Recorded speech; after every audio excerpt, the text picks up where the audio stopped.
పితాజీ ఓ పితాజీ అనే నేను ఇప్పుడే వస్తా. పితాజీ ఆ విక్కీ గాడు సూపర్వైజర్ అని ఏవేవో అబద్ధాలు చెప్తున్నాడు విన్నావా? ఏంటి? ఆడేదేదో కుసుక్కుంటున్నాడు విన్నావా? కాదు పితాజీ వాడు ఏదేదో మాట్లాడుతున్నాడు నువ్వు విన్నావా? ఇప్పుడు చెప్పు.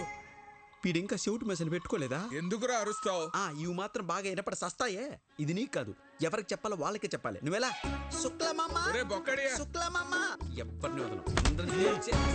ఎక్కడెక్కడా ఐఎమ్ గోయింగ్ దే. రోజు మనం ఆ నిర్ణయం తీసుకోవడం మనకే మంచిది. మీ వాడి మోసాన్ని తేలుస్తా. ఏం మోసం? ఇందాక మీ అన్నయ్యతో అన్ని అబద్ధాలు చెప్పావా లేదా? ఒక్క అబద్ధం కూడా చెప్పలేదు. నువ్వు అబద్ధాలు చెప్పావని నేను నిరూపిస్తే అబద్ధానికి ఒక చెంపదెబ్బ తింటావా? నిజాన్ని నిరూపిస్తే 2 చెంపదెబ్బలు తింటా. అయితే అడుగు. నీకు అన్ని విల్లాలుంచుకొని మీ అన్నయ్యతో నీకు బెంగాల్లో ఒక్క పెంకిటిల్లు కూడా లేదని చెప్పావా లేదా? ఒరే బొకాడి, నాకు బెంగాల్లో విల్లాలు ఉన్నాయి గానీ పెంకుటిల్లు లేదుగా. మరి నిజమేగా. మరి సెకండ్ క్వశ్చన్, నీకు బెంగాల్లో అన్ని కార్లు ఉంచుకొని అంబాసిడర్ కూడా లేదు అని చెప్పావా లేదా? ఒరే బెంగాలీ రసగుల్లా, నాకు బెంగాల్లో మెర్సిడీస్ బెంజ్ ఉంది గానీ ఓల్డ్ అంబాసిడర్ లేదుగా. మరి లేదుగా. అసలు అబద్ధానికి 2 దెబ్బలాగా అనుకుంది, మరి 4 కొట్టారా? ఇటు తిరుగు. మనిషికి 2 అనుకున్నాం. భలే భలే పిచ్చి పప్పలరా మీరు. మనిషికి 2 అనుకున్నప్పుడు మీరున్నది 3, 3 2 ఎంత? 6. మరి 4 కొట్టారా? కరెక్ట్. నువ్వు చాలా జెన్యూన్ పర్సన్, నాకు నచ్చా. సరిపోయిందా? సరిపోలేదు, but I have little bit confused. I will come later. ఇంకా కన్ఫ్యూజన్ పోలా. I have some work. We don't have work. గుర్తు చేసి గూబ పగలగొట్టించుకోవడం అంటే ఇదే సార్. మీరు మరీ సార్ అన్ని అబద్ధాలన్నీ మీరే చెప్పి అవన్నీ నా చేత నిజాలను ఒప్పించి ఏంటి సార్ మీ స్ట్రాటజీ? మన స్ట్రాటజీ ఏంటో ఒకసారి చెప్పండిరా. Okay boss. ఇప్పుడు ఆడు చెప్తాడు. ఓకే. మా బాస్కి 2 పాలసీలు తెలుసు. ఏంటి? ఒకటి, ఆయనతో సమానమైన స్టేచర్లు ఉన్నాడైతే 4 తన్ని స్టేచర్ మీద పడుకుని పెడతాడు. మరి రెండోది? నీలాంటి పొకోడిగాడు అనుకో, పిచ్చెక్కించి మెంటల్ హాస్పిటల్ బెడ్ మీద పడుకోబెడతాడు. పొకోడి నయాల. నిద్రపోతున్న ఉడతను లేపారా మీరు?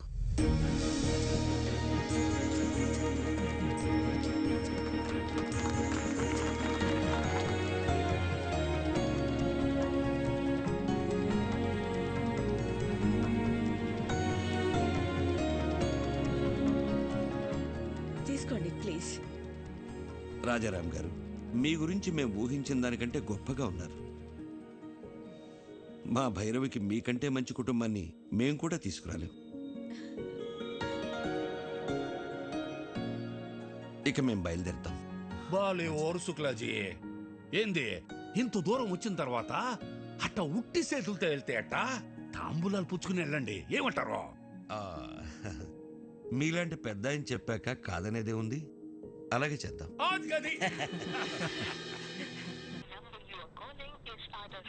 ఈ రవీంద్ర గాడి ఫోన్ పనిచేయట్లేదేంటి? అల్లుడు, ఒక కొత్త సిటీకి వెళ్ళి కొత్త మనిషి గురించి కనుక్కోవాలంటే కొంచెం టైం పడుతుంది. ఎందుకు టెన్షన్ పడుతున్నావు? సార్, రవీంద్ర వచ్చాడు సార్. వచ్చాడా? ఏంటి రవీంద్ర అప్పుడే వచ్చావేంటి? సార్, కలకటాలో వాడి పేరు తెలియని వాడే లేడు సార్. పేరు చెప్పగానే వాడి అడ్రస్ తెలిసిపోయిందంటే వాడు ఎంత ఫేమస్ చూడండి.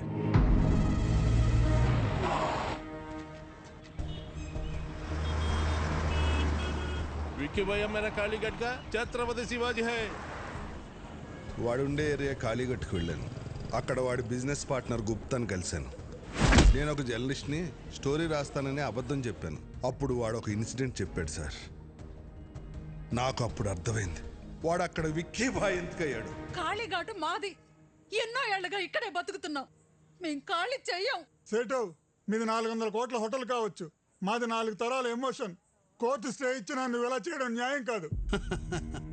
మీరు కోర్టు ఆర్డర్ని నమ్ముకుంటే నేను ముఖర్జీ సేట్ని నమ్ముకున్నాను. ఈ ముఖర్జీ నమ్ముకున్న వాళ్ళ కోసం ఎంతమందిని చంపడానికైనా రెడీ. మరి మీరు నమ్ముకున్న ఆ విక్కీగాడు మిమ్మల్ని కాపాడడానికి వస్తాడా?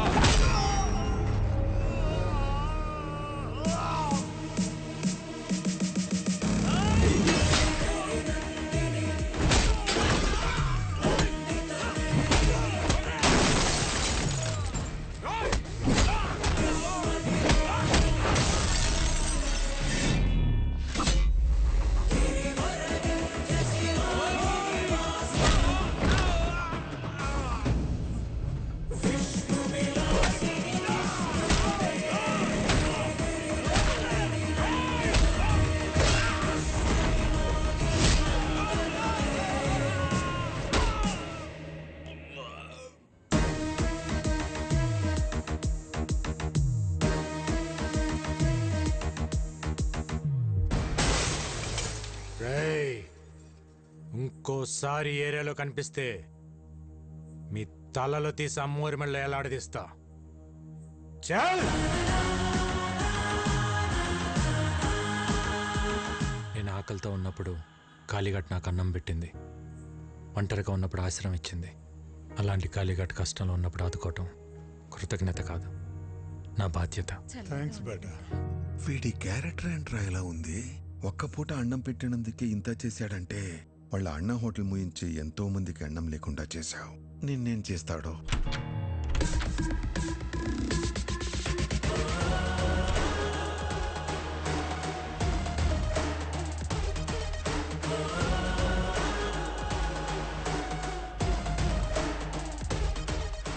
ఏంటి రవీంద్ర, కలకటా ప్రయాణం బాగా జరిగిందా? బై ద వే, నా గురించి తెలుసుకోవటానికి కలకటా పంపించింది జీకేనే, కానీ నువ్వు ప్రాణాలతో హైదరాబాద్కి తిరిగి వచ్చేలా చేసింది మాత్రం నేనే.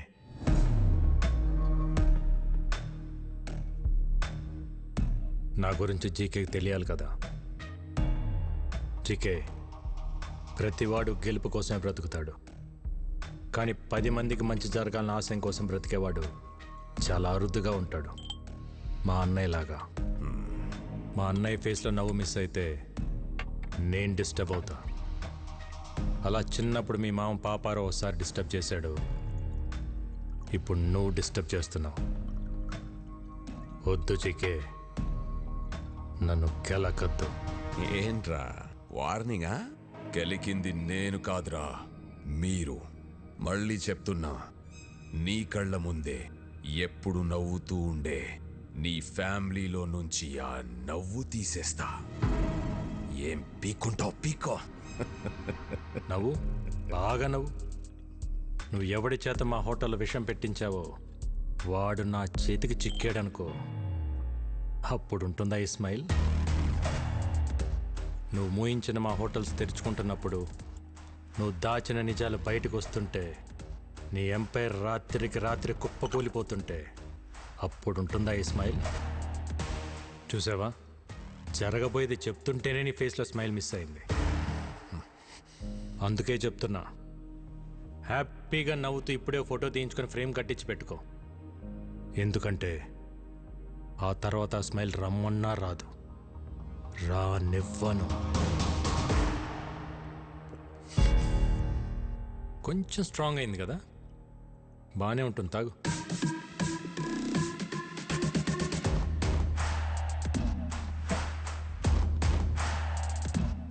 రేయ్, నువ్వు పెట్టుకుంది మా అన్నయ్యతో, కానీ ఎదుర్కోవాల్సింది నన్ను. All the best.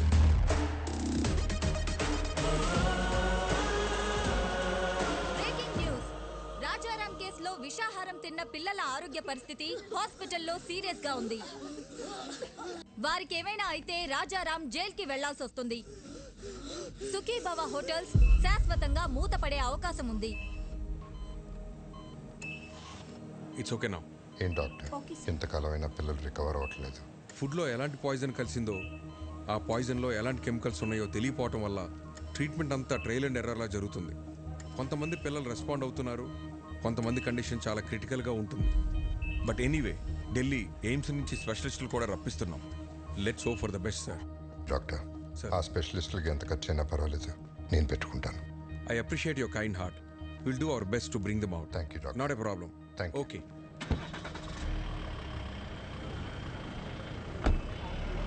Okay sir. Nagar గారు. అరే అన్నయ్య గారు ఇప్పుడే వెళ్ళిపోయారే. పర్లేదండి, ఇట్స్ ఓకే. మీతో కొంచెం పర్సనల్గా మాట్లాడాలి.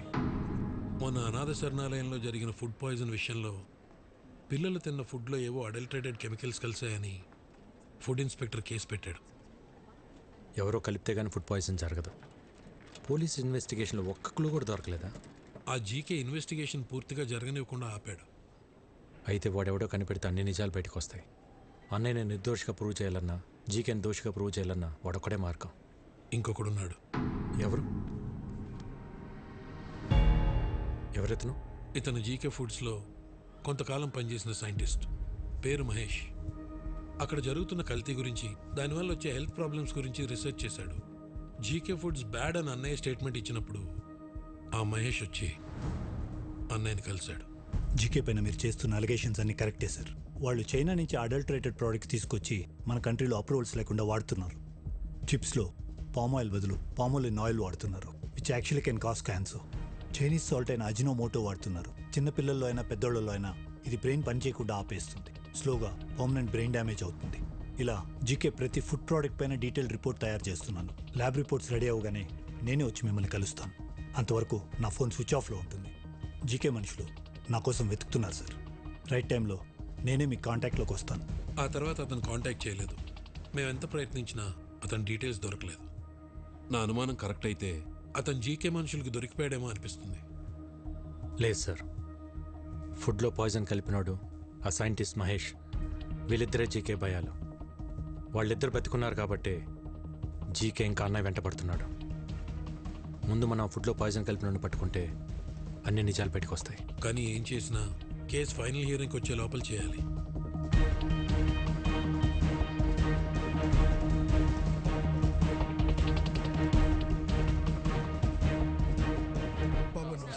నమస్తే బాబాయ్. ఆ రోజు అనాథాశ్రమంకి ఫుడ్ వండింది ఎవరు? నేనే బాబు. ఆ రోజు వంటలు రెడీ అయ్యాక ఎప్పట్లా సూర్యం గారు ఫుడ్ టేస్ట్ చేసి ఓకే అన్నారు బాబు. ఆ రోజు ఆశ్రమానికి ఫుడ్ తీసుకెళ్ళింది ఎవరు? ఇదో ఈయనే. నేనే సార్. కానీ ఏమైంది? అనాథ శరణాలయానికి వెళ్తుండగా ఆ రోజు నా పాపకి యాక్సిడెంట్ అయిందని తెలిసి హాస్పిటల్కి వెళ్ళిపోయింది సార్. మరి ఎవరు తీసుకెళ్లారు? బయలురాజు. బయలురాజు మన రెస్టారెంట్లోనే తనే చూసుకుంటాడు. నమస్కారం. నమస్తే. బయలురాజు మనోడే. మరి ఫుడ్ పాయిజన్ ఎక్కడ జరుగుతుంది? బాయ్ మర్చిపోయాను, ఇంతకు మీ పాపకి ఎలా ఉంది ఇప్పుడు? అలాకా శుక్ర హే, ఇప్పుడు బాగానే ఉంది సార్. ఆ రోజు యాక్సిడెంట్ చేసిన మనిషి తీసుకెళ్లి హాస్పిటల్లో జాయిన్ చేశాడు సార్. బిల్స్ అని తనే కట్టాడు. మంచోడు సార్. తెలిసినోడా? తెలీదు సార్. ఓ యూపీకే ఆద్మీ, చిన్న ట్రక్ ఉంది. ఓ అచ్చా డ్రైవరే సార్. డ్రైవరా? హా సార్. ఎక్కడ ఉంటాడు?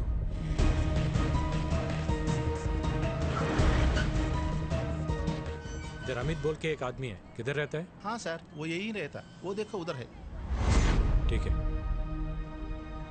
अमित. हाँ, आप कौन? ఒక యాక్సిడెంట్ చేయాలి. क्या? హాస్పిటల్లో కూడా నువ్వే జాయిన్ చేయాలి. ఎంత తీసుకుంటావు? మీరు ఎవరి కోసం వచ్చారు సార్? मैं ऐसा आदमी नहीं हूँ, इज्जत से अपना काम चलाता हूँ. జీకే बोले तो करेगा. कौन जीके? ఏం మాట్లాడుతున్నారు సార్? आप जाइए साहब, अपना काम करिए. आप जाइए. బయల్రాజ్ बोले तो करेगा क्या? सब कुछ मालूम हो गया. బయల్రాజ్ మొత్తం చెప్పేశాడు. సాలా బయలురాజు వాడు దొరికిపోయి వాడితో పాటు నన్ను ఇరికిస్తాడా? ఫోన్ కర్, ఫోన్ కర్, ఫోన్ కర్. సార్, ఎవరో జీకే గారంట హైదరాబాద్ నుంచి ఫోన్ చేశారు. ఒకసారి మాట్లాడతారా? జీకేనా? హలో ముఖర్జీ, విక్కీ గాడి మీద పగ తీర్చుకోవాలంటే బలం సరిపోదు, ప్లాన్ కావాలి. ప్లాన్ అంటే? ఇక్కడ వాడికో ఫ్యామిలీ ఉంది. వాళ్ళందరికీ వీడి మీద ప్రేమ ఉంది. వీడికి వాళ్ళన్నంటే భక్తుంది. ఇదే ప్లాన్. నా ప్లాన్కి నీ పగ తోడైతే విషం చిక్కగా ఉంటుంది. జల్దీ ఆ జాओ, మిల్కే దేఖ్ లేంగే. ఓకే.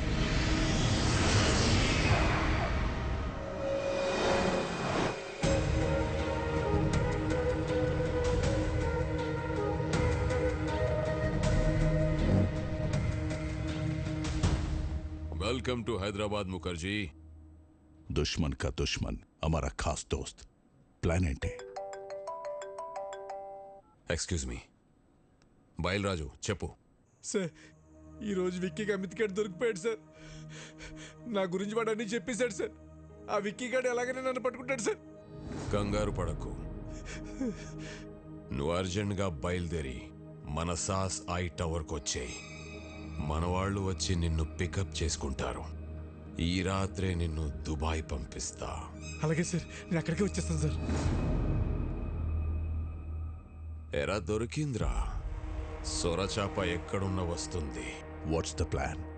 రే రెడ్డి సార్, ఆ విక్కీ గాడికి ఫోన్ చేసి బయలురాజు ఉన్న లొకేషన్ చెప్పు.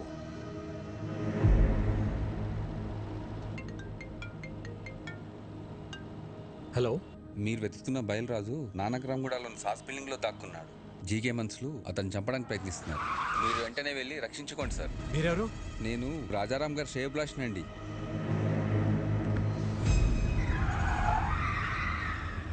రాజారాం శ్రేయభిలాషి అంటే మరి అతనికి కూడా ఫోన్ చేయాలిగా మామ. అర్థమైంది అల్లుడు.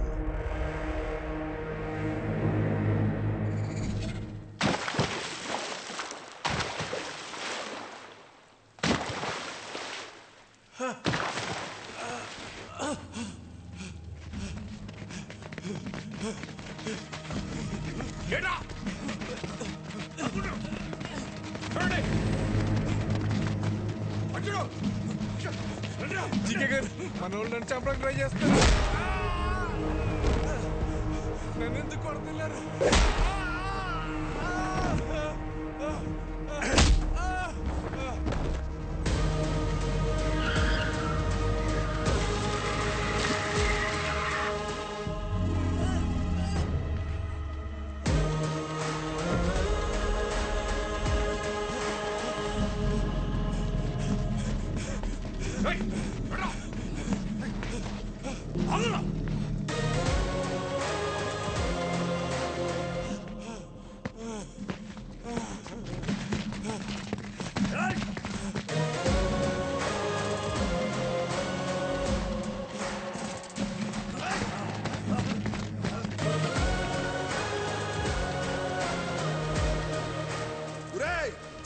విక్కీ బాబు, విక్కీ బాబు, నన్ను క్షమించండి విక్కీ బాబు.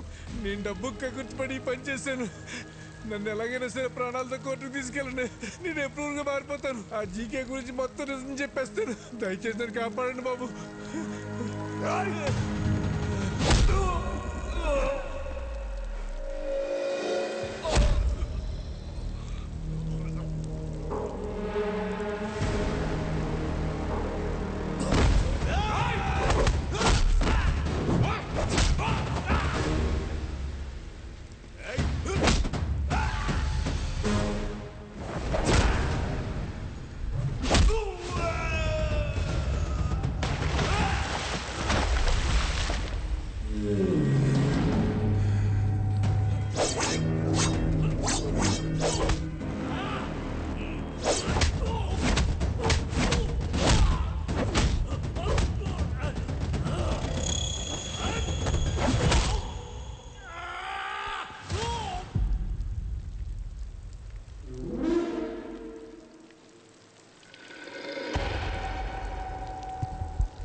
కొట్టిన దెబ్బలు నా కొడుకు ఒంటి మీద మానేయేమో గాని కలకత్తాలో నా ఇజ్జత్ మీద కొట్టిన దెబ్బలు ఇంకా మానలేదు.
బయలురాజు, బయలురాజు, బయలురాజు, నన్ను కోర్టుకు తీసుకెళ్ళండి.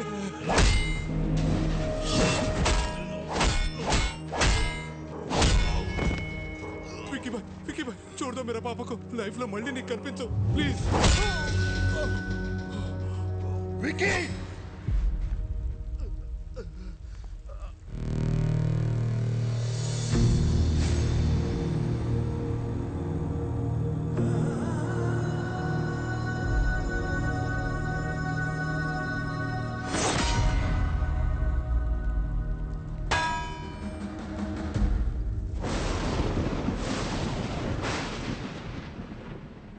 గురించి నాకు ముందే తెలుసుంటే మిమ్మల్ని అసలు పిలవమని చెప్పేవాడిని కాదు. నిజం తెలిసాక కూడా భైరవిని వాడికి ఇచ్చి పెళ్లి చేయటం మోసం అవుతుంది. అది నాకు కరెక్ట్ అనిపించట్లేదు.